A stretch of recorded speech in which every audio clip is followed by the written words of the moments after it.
Hey, what's up, YouTube? This is the other guy coming to you today.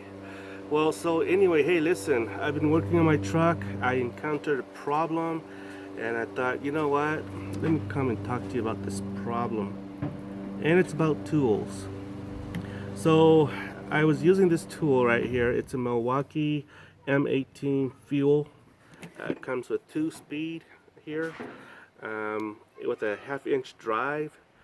Now, this thing here is rated at 700 foot-pounds of torque forward drive with 1100 foot-pounds of torque reverse drive.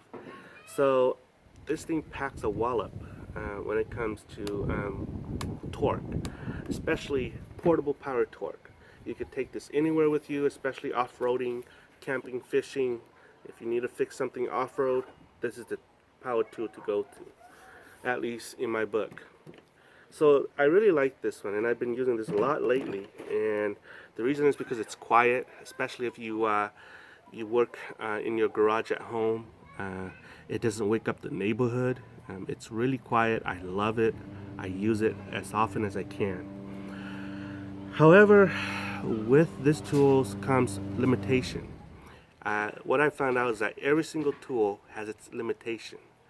It's good for certain things and it's not good for other things. So you can see the length here, it's pretty long.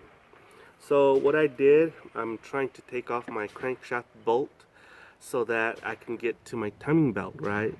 So I found out this was too long to get into that little space between the radiator and the crankshaft. So although this is a powerful tool, that's the limitation that I discovered about this. Don't get me wrong, I love this tool.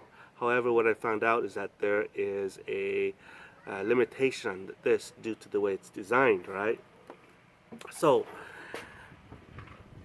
then I went to my all useful, always used, or used to use Ingersoll wrench. And I was able to get the bolt out, and this is the reason why. It's way shorter. You could see that, right? You could tell that it's way shorter than this one right here. So this was able to get into that tight spot and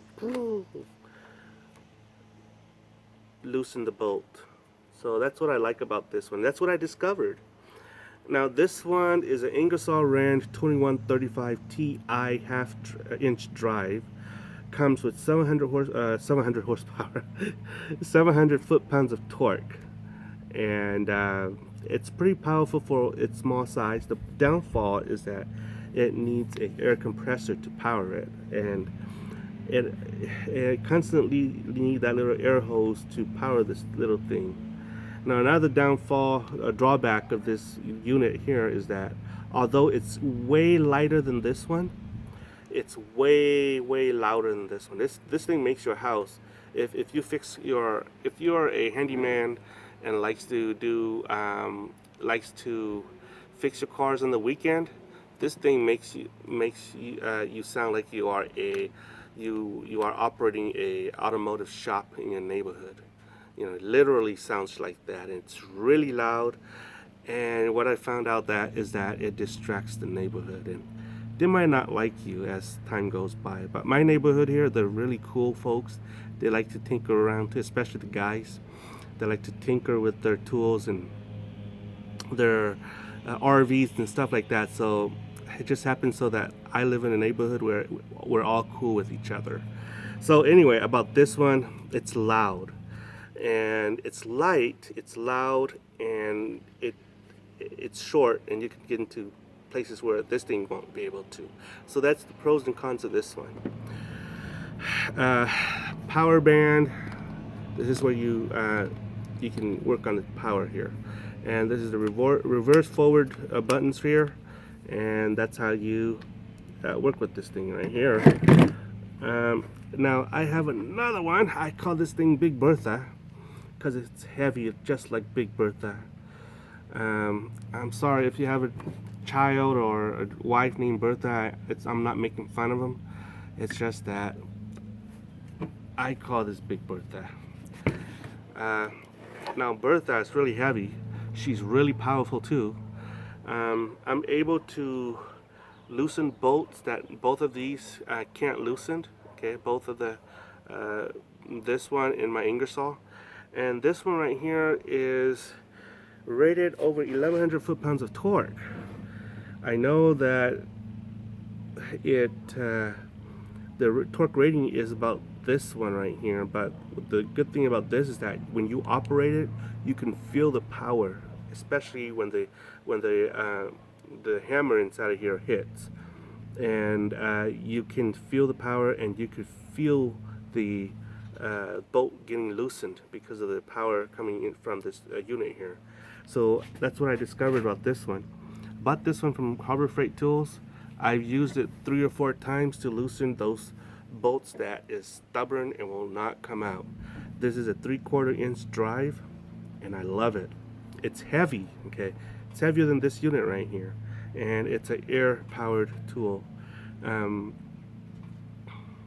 The impact per minute is lower than my Ingersoll Rand, but that impact is really, really powerful, and you can feel it working.